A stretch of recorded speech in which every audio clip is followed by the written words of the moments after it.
Hi viewers, మనం వచ్చేసి 6వ తరగతి కర్ణాటక గవర్నమెంట్ తెలుగు చూస్తూ ఉన్నాము. అమ్మా నిన్ను తలుచుకుంటే అనేటువంటి పాఠాన్ని మనము చూడబోతున్నాము. కటుగోజ్వల అనేటువంటి ఆవిడ రచించినట్టున్నారు.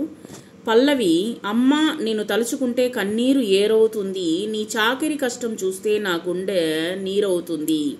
ఈ యొక్క పాఠంలో అమ్మ నీవు చేస్తున్నటువంటి చాకిరి, పడుతున్నటువంటి కష్టం చూస్తే నా గుండె నీరై కన్నీటి ఏరవుతుంది. అంటే నువ్వు అమ్మ వచ్చేసి ఉదయం లేచింది మొదలుకొని రాత్రి వరకు మన కోసము కష్టపడుతూనే ఉంటుందన్నమాట. సో నాకు నేను తలుచుకుంటే నాకు ఏడుపు వస్తుంది అని చెప్తూ ఉందన్నమాట. పొద్దంతా ఇల్లంతా పని ఒళ్ళు వంచి చేస్తావు, కాళ్ళు కీళ్లు గుంజుతూ ఉన్నా నవ్వును చిందిస్తావు. పగలంతా పని పాటలతో చేస్తూనే ఉంటుంది అమ్మ. నీ కాళ్ళు పీకుతుంటాయి, వచ్చేసి కాళ్ళు కీళ్లు గుంజుతున్నా అంటే కీళ్లు నొప్పులుగా ఉంటాయి, చిరునవ్వులు చిందిస్తూ ఉంటావు. అయినప్పటికీ ఆ బాధను నొప్పిని భరిస్తూ అమ్మ వచ్చేసి అన్ని పనులను మనకు చేసి పెడుతూ ఉంటుందన్నమాట.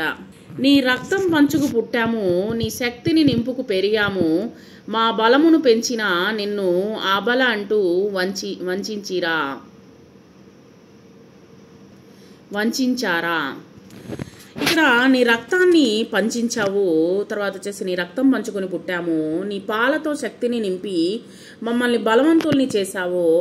మాకు అలాంటి నిన్ను అబల అనడం న్యాయమా? అది నిన్ను వంచడం కాదా అని చెప్తూ ఉన్నారనమాట. నీ ఒంటిని యంత్రం చేసి మా కడుపులు నింపుతావు, చివరికి మిగులున్నదే తింటూ చిక్కి శల్యమవుతూ ఉన్నావు. మామూలుగా వచ్చేసి మనకు ఆకలిగా ఉన్నప్పుడు మనకు అమ్మ వచ్చేసి భోజనం పెడుతుంది, తర్వాత వచ్చేసి మిగిలిపోయిన దాన్ని మీరంతా తిన్న తర్వాత అమ్మ తింటుందన్నమాట. సో మిగిలి ఉన్నటువంటి దాన్నే తింటూ దాంట్లో కూర ఉన్నా లేకపోయినా సరే అమ్మ వచ్చేసి బాధపడదన్నమాట. సో ఆ విధంగా మనకు వచ్చేసి యంత్రంలాగా పని చేస్తూనే ఉంటుంది. ఒక్కసారి మూలపడింది అనుకోండి, ఎవ్వరికి ఏ పనులు పూర్తవ్వవు అనమాట. సో అయినా కానీ అమ్మ లేచి పనులను చేసి పెడుతూ ఉంటుందన్నమాట. అంట్లు కడిగి ఆయాసపడినా, బట్టలు ఉతికి నీరసపడినా, వెలకట్టని చాకిరిలోన బలహీనత ఒడిచేరిన. ఇప్పుడు వచ్చేసి అంట్లు కడుగుతుంది, ఆయాసపడుతూ ఉంటది, తర్వాత బట్టలు ఉతికి నీరసించిపోతూ ఉంటావు. వెలకెట్టలేని నీ చాకిరితో నీ ఆరోగ్యం పోగొట్టుకుని, అంటే చాకిరి చేస్తూ ఉంటే ఏమవుతుంది ఆరోగ్యము? ఇప్పుడు ఒక మిషన్ ఉంది, ఆ యొక్క మిషన్ పని చేస్తూనే ఉందనుకోండి, ఏమవుతుంది?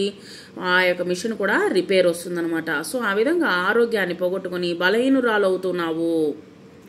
అందరికీ వెలుగులు పంచి అమావాస్యగా మిగిలేవు, నలతలతో కలత చెంది కర్పూరంలా కరిగేవు. ఇంటి వెలుగు నలిగిపోతే ఇల్లంతా చీకటవుతుంది, ఆరోగ్యం నీ వెంటుంటే మా భాగ్యము మాదవుతుంది. మాకొచ్చేసి అన్ని పనులు చేసి పెట్టి అందరికి బ్రతుకులకు వెలుగునిచ్చి అన్ని పనులు చేస్తూ ఉంటుందన్నమాట. మనకు బ్రతుకునిచ్చి వెలుగునిచ్చి నీ బ్రతుకును అమావాస్యగా మార్చుకుంటూ ఉన్నావు. బాధలతో వెలవెలపోతూ ఉన్న కర్పూరంలా కరిగిపోతూ ఉన్నావు. మాకు వచ్చేసి ఎన్నో బాధలు పడుతూనే ఉంటుంది. బాధలు పడుతూ ఉన్నా కానీ వాటిని వచ్చేసి చిరునవ్వుతో ఓర్చుకుంటుంది అనమాట తల్లి.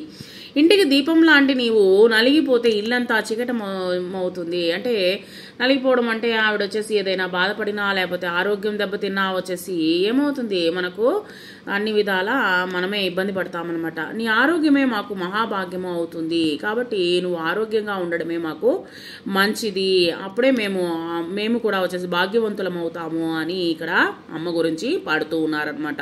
మనిషికి పోతే రానివి 3: కాలము, యవ్వనము, పరువు.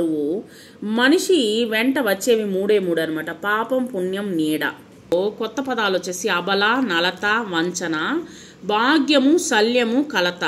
ఈ యొక్క పాఠంలో అర్థాలు: ఏరవుతుంది, ప్రవాహము అవుతుంది; అబల నిశక్తి గల, నీరవుతుంది, కరుగుతుంది; వంచుట, మోసము చేయుట, చాకిరి, సేవ; శల్యము, బలహీనము, పొద్దంతా రోజంతా; నలత, అలసిన, రక్తం, నెత్తురు; కలత, వేదన, దుఃఖం; అంట్లు, వండిన పాత్రలు; భాగ్యం, సంపద.